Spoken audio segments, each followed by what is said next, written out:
The essence of the meeting yesterday was to meet with our caucus, as it is always done.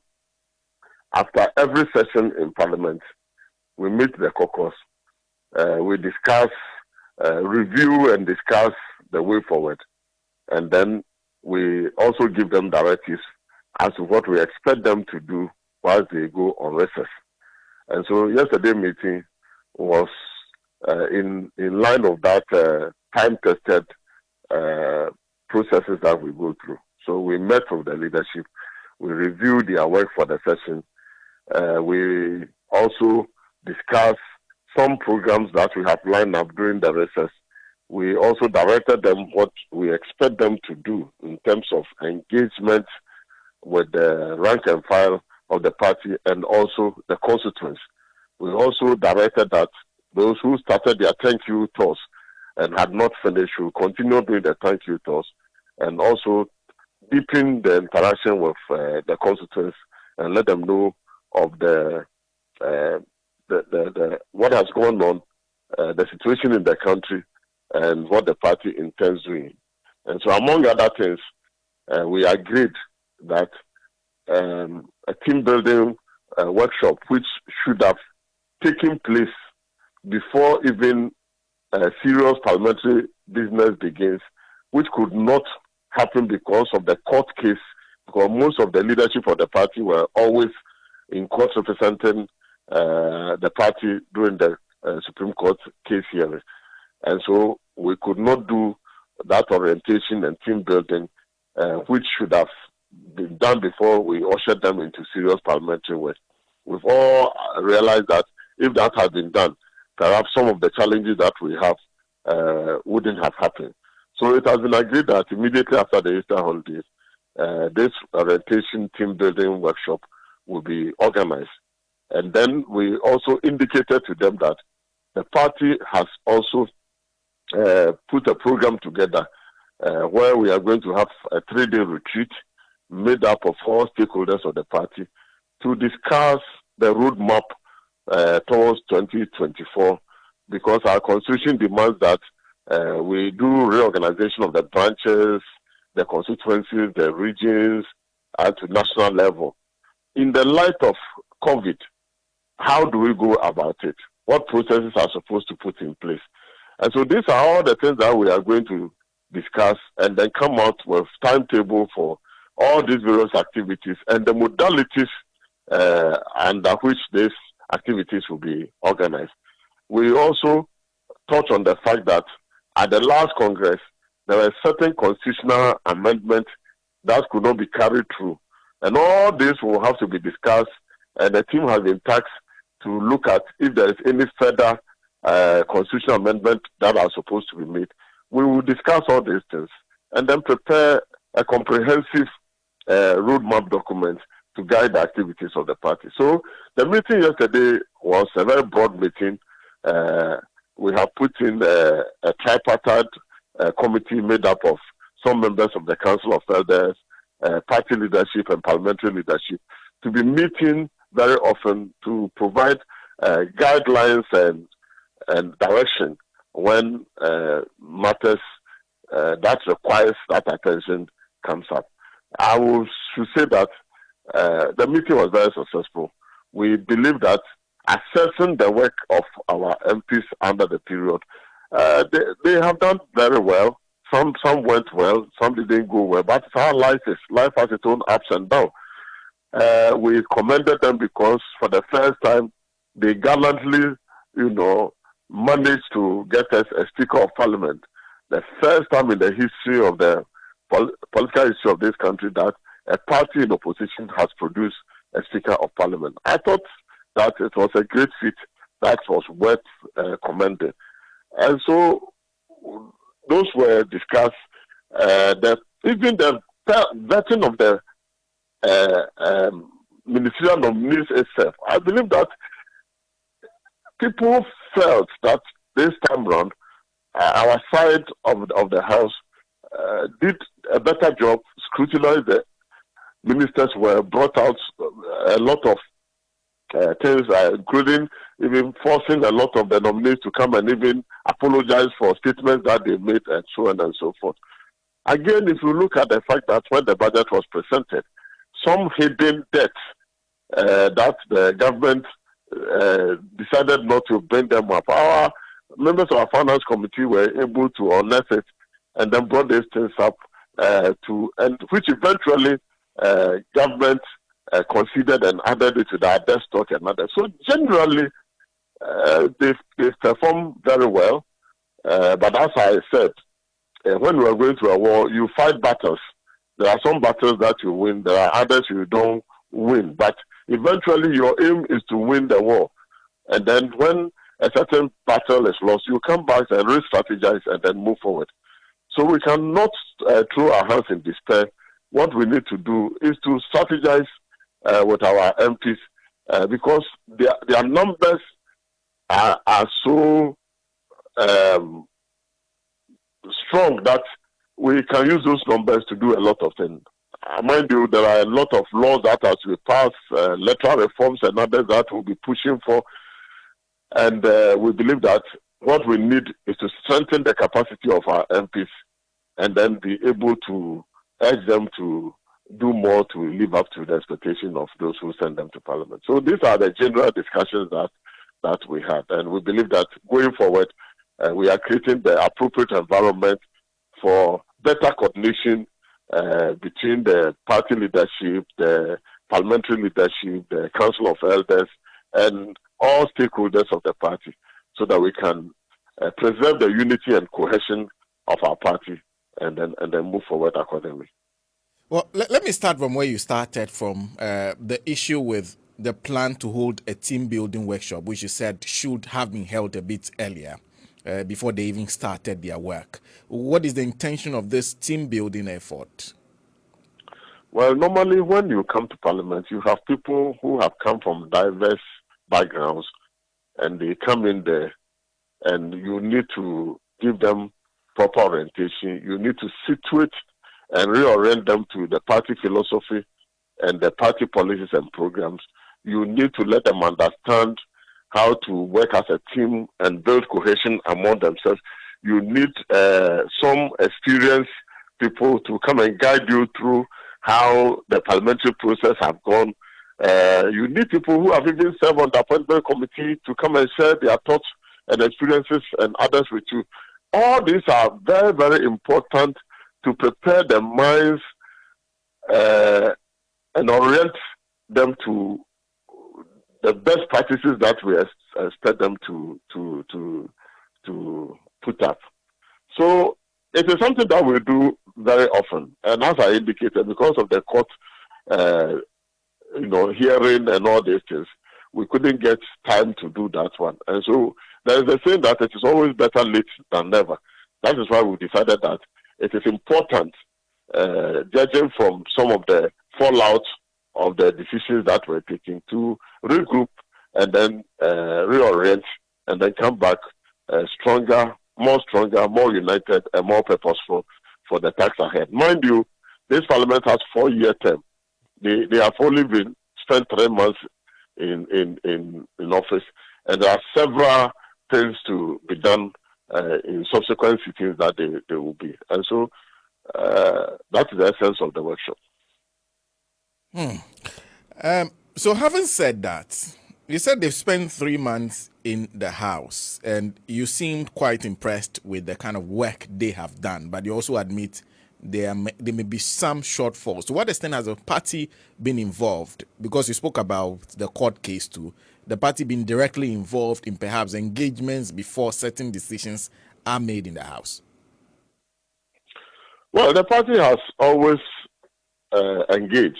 I mean, I should tell you that even before this vetting and all those things, there were a series of engagements with the leadership. And we have always tried to build a united front, build understanding among ourselves, and then give a direction that we think that will kneel to the benefit of the party. There are some of the processes that cannot be discussed in public, but I should say that there have been adequate engagement with the parliamentary group and the leadership at every level. And so the party was always aware of every decision they took.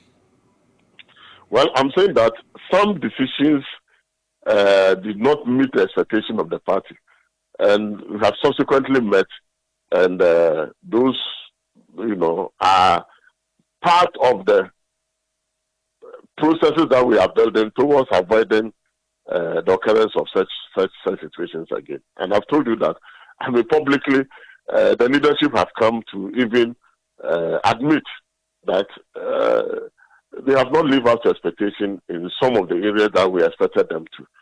But you don't throw the baby and the bathwater away. You see how best you can, avert happenings like that as we move forward. As a human institutions, we are bound to make mistakes, and when mistakes come, the way to correct it and then live above those mistakes is the most important thing in life. And I'm guessing, so you agree with the party supporters when they say the approval of some ministerial nominees of President Akufo-Addo was because they mentioned the 3 security ministers. They jumped to Ken Ofori-Atta. They talk about Howard Komson. Those were people who had acted in ways that they felt were either directly that directly didn't help your party, or that hasn't helped the nation also. You agree with them that there are issues to be addressed there? Well, we totally agree with that. That is why we are addressing those issues. We have to listen to the voice of the masses of the party, because they put us where we are. And so once they have concerns, we also have those concerns. And we don't live in isolation. We also have that concerns, and we listen to them. But what I'm saying is that we don't have to cry over split milk. How do we avoid the occurrence of this in future? That is, for me, the most important thing. So even developing the necessary protocols in terms of communication, in terms of how to go about this, because sometimes just miscommunication can cause a problem. And so if we establish firm protocols on processes that we have to follow in arriving at certain decisions going forward, it will help better manage situations like this anytime they come up. And that's why a lot of people are a bit concerned, because we realized the party moved into swift action after some approvals were made. And we also got the impression that the party wasn't so happy. Then comes Ken Ofori-Atta. And then everybody felt, okay, maybe this one, based on the party stance over the last 4 years, on everything he has done. He has been accused of virtually a lot of things, and the party had the opinion that he was not the best suited person to be finance minister. And so people felt then the party should have been clear on the fact that this man should not be approved. So did you approve that choice, that he should be approved? Well, there are a lot of complexities, because if you decide not to approve somebody, you also have to look at your numerical strength and your ability to carry out that decision. So I think a lot of discussions had gone in, and I don't want to discuss this things on air. I believe that it is a result of this that the Council of Elders, the party leadership, and the parliamentary group and its leadership entered into those engagements yesterday. And so there are processes that we are following to ensure that we address those matters. I may not be able to come out publicly on air and tell you this and this and this and these are factors. But suffice it to say that, as I indicate somewhere, if we are playing soccer with another team, and then they decide to parade teams that will lead to their defeat, and they are determined to do it, and no matter what we said.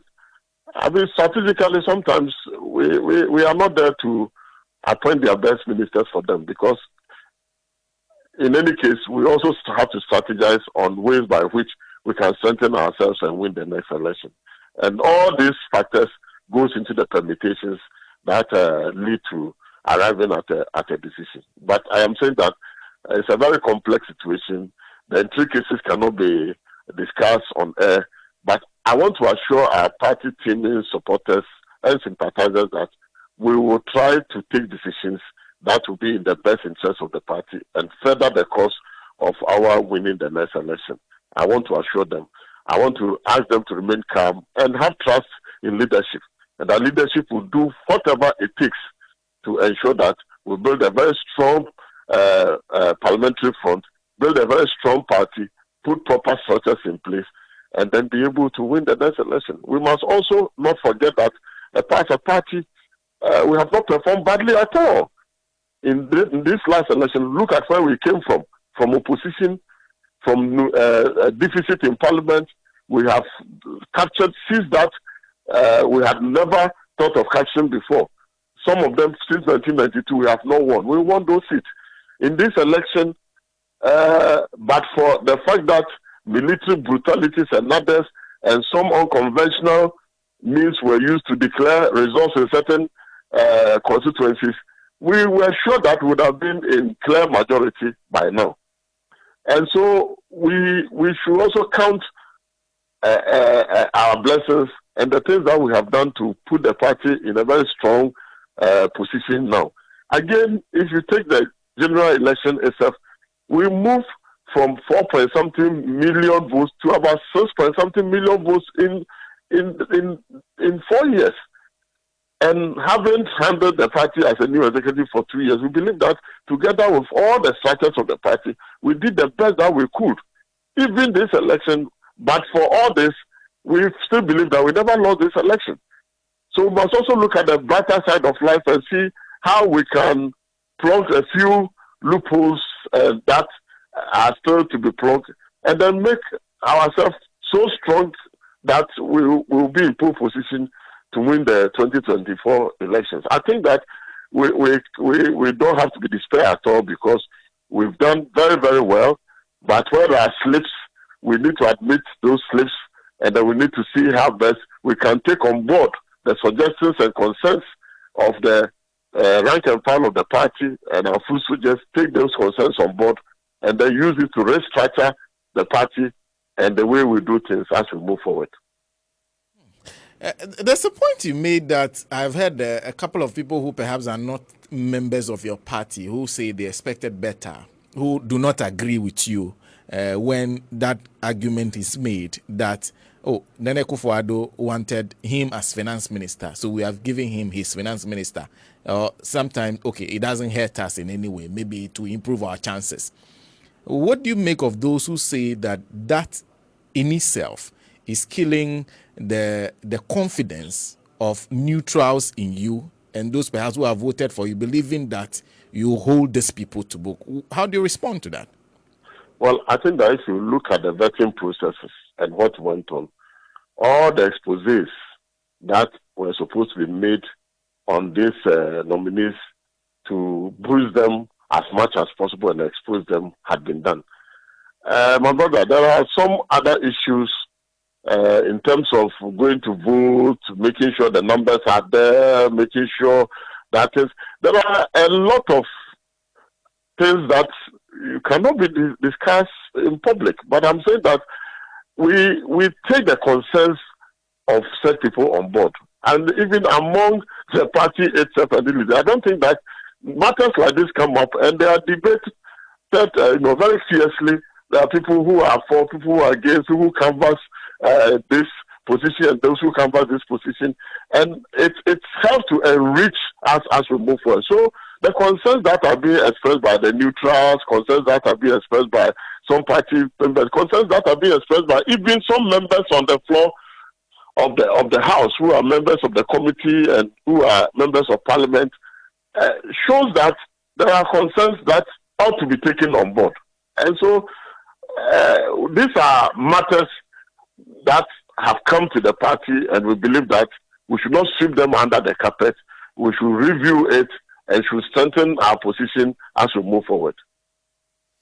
But are you also getting a sense that perhaps you misjudge expectations on your party and also the NDC caucus in Parliament, and also perhaps you may not have a full grasp of the extent of expectation, the weight of expectation on you in the last 4 years, at least in the next 4 years that is to come?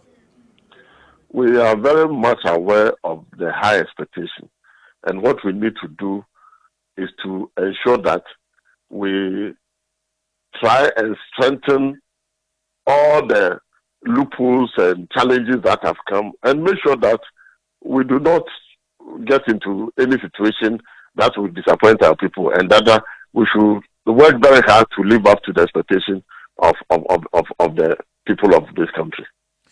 Let me just 2 questions on your front in Parliament. There are those who have already started calling for a leadership change. Is that on the books?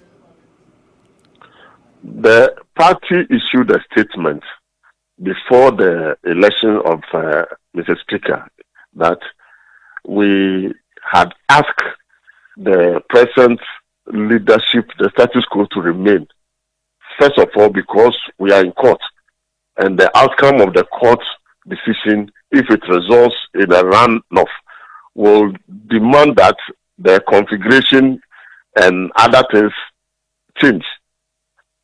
So we said the status quo should remain, and after the court decision and the dust has settled, it is always a practice that after every 4 years, a review of the parliamentary leadership and committees and other take place.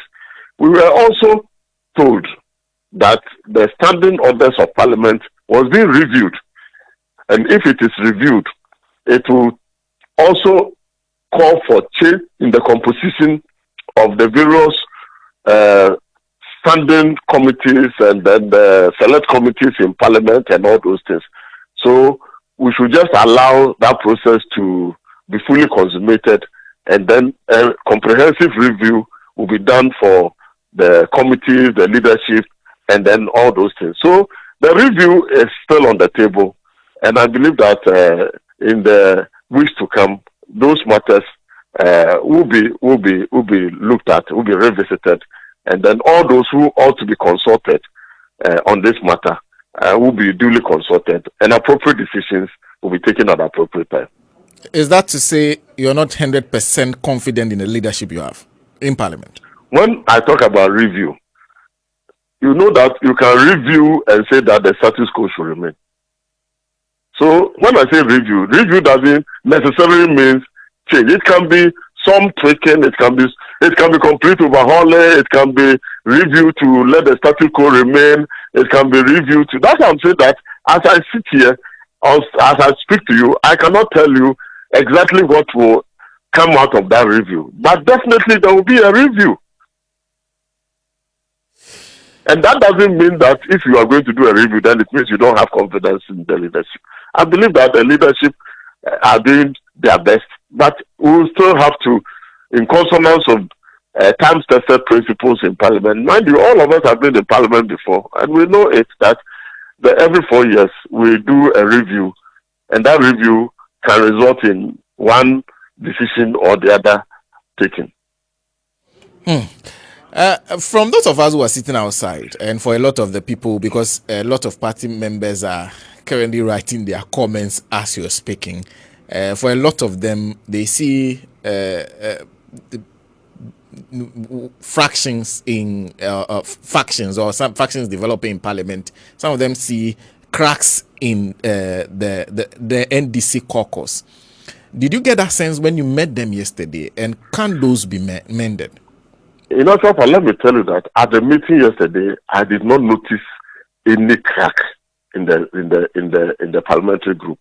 The meeting went very well, and everything was explained to them, and we have been engaging them. So I do not think that I did not have the sense of any deep crack in the group. I believe that what we needed to do is to continuously engage them, continuously bond them together, continuously build the esprit de corps and the teamwork, and ensure that the energies and the talents that are abound among them are fully utilized to the benefit of the party.